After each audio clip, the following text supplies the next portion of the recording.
Rich again from the garage, motorcycle garage. Just to let you know where it's all come apart now, taking all the rear suspension out. What I've just been doing now is replacing, as it were, the suspension, which has completely come out now.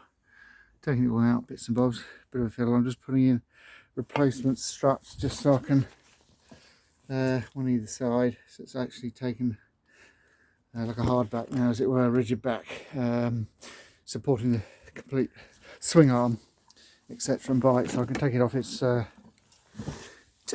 support and then wheel it about basically while I overhaul the rear suspension and bearings.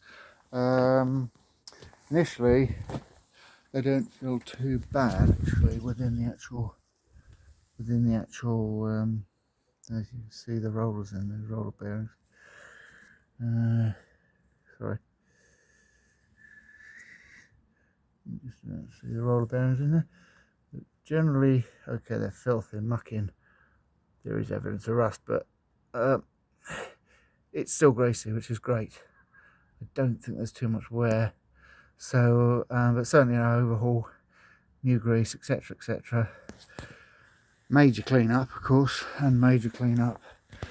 The whole bike basically major clean-up, overhaul, then back together again. So that's where we are with the rear suspension rocker